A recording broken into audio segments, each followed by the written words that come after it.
What's going on, Shiny Hunters? It's the Shiny Oreo coming back at you again today with another YouTube video. We are less than 24 hours away from the release of Crown Tundra DLC, so let's talk about the Dynamax Adventures and Pokemon Sword and Shield Crown Tundra.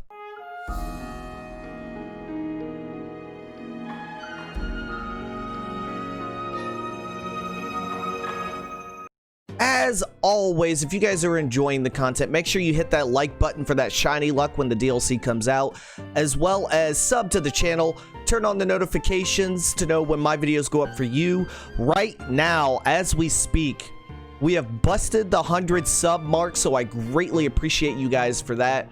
We are on the road to 1K subscribers to get monetized by YouTube, so we can get discovered easier by YouTube, so we can increase the content on the channel. So if you guys want to continue supporting the channel, you're watching the video for the first time, or maybe you've been watching for a little bit, kind of debating if you like the channel or not, please consider hitting that sub button. I would greatly appreciate it, as well as comment in the comment section down below if you guys are extremely hyped about this DLC that comes out tonight, like I am.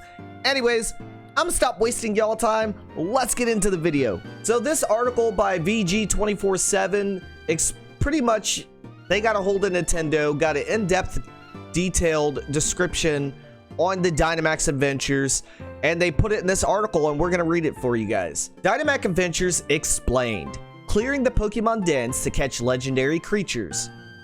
While you can catch some new and returning legendary Pokemon in the core story segment of the Crown Tundra, to get access to a range of classics, you'll need to take on Dynamax Adventures. Pokemon fans might understand this feature if I simply say in many ways it acts like a replacement for the wormholes in Pokemon Ultra Sun and Moon. But for those without the 3DS pedigree, let's talk about how they work. So this is pretty much going to replace the wormholes in Pokemon Ultra Sun and Ultra Moon. Dynamax Adventures are 4-player co-op mini dungeons where a team of players tackle a series of Pokemon battles of increased difficulty. All battles are Dynamax battles, so if you've been taking raids out in the wild area, Isle of Armor, or Crown Tundra, you'll be familiar with how these 4-on-1 giant battles work. Just like raids, you can tackle these battles with AI partners, but you're better off with real people. So, like in this picture, you know, you got 4 people in, hopefully 4 players, because if you're doing this with AIs, good luck. Your guys are going to be able to pick paths. You got NPCs there that either heal you up or give you status effects that you can use in your next battle. And then you got berries here as well, so that is a plus. Hopefully, this isn't like extremely challenging like the Mewtwo raids or the Shiny Zeraora raid. If you guys remember any of those raids, those were a pain in the butt. Those were definitely a pain in the butt. This sounds pretty simple, but within the framework, Dynamax Adventures apply a number of rules and effects that mean that these are no normal Pokemon battles. These twists are best summarized in this list. So they came up with a list of everything that the raids have inside. Every player is limited to only 1 Pokemon. That's clear as day.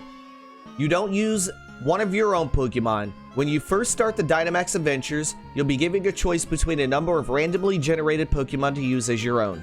These Pokemon will be leveled and ability appropriate for the challenges ahead. So pretty much you're going to be given a Pokemon out of a generated list.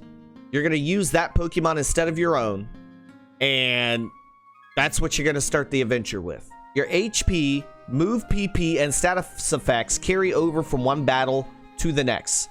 That means that if a Pokemon gets battered in a fight, you'll go into the next at a significantly disadvantage, because these Dynamax battles, the damage output can be very high, so this gets very risky. Once you defeat a Dynamax Pokemon in one of the raid battles in the den, you can choose to swap out your Pokemon for one you just defeated. This exists as a counterbalance to carry over the statuses between battles. Swapping is a play to get your strength back up. However, only one member of the team can take the defeated Pokemon, so you'll need to work within your teammates to decide who gets it. If you cannot the game will choose someone at random from those who wish to swap. This is exactly why Nintendo needs a feature where you, not a app, not a phone app, but a feature on the console itself so you can use headset and chat with your partners. I hate that Nintendo does not have that yet. The other systems have been doing it for over 10 years, but not Nintendo. Makes absolutely zero sense. The goal is to work together through the layer. There are branches to choose along the way, which direction you go decided by player votes. So you guys will get to vote on which path you want to take. You're not actively walking around this dungeon. It is simply a board game style map where you choose which path you want to take and which determines what next Pokemon encounter is. If you're lucky, you might encounter a small random event along the way that might provide healing or other status effects. But after that, you're on your own. The deeper you go, the rarer the Pokemon to battle and catch. And there should be a super rare or legendary Pokemon at the end. At the end of the Dynamax Adventure demo we saw, Gen 4 Psychic type legendary Uxie was waiting to take on players in the final Dynamax battle at the end. Your reward is simple. Get this, at the end of the adventure, you can take home your current Pokemon. That can be one of the ones you picked up along the way, or it could be that you swap for the legendary Pokemon at the end and take that as your reward. So you either get the Pokemon you currently defeated the legendary Pokemon with, or you get your own Pokemon. Your legendary Pokemon, sorry. You get one or the other. Crucially, each player can only get each legendary Pokemon once, which is very stupid because in Pokemon Go, you can farm it as much as you want. But here on Pokemon Sword and Shield, you're only allowed to do it once.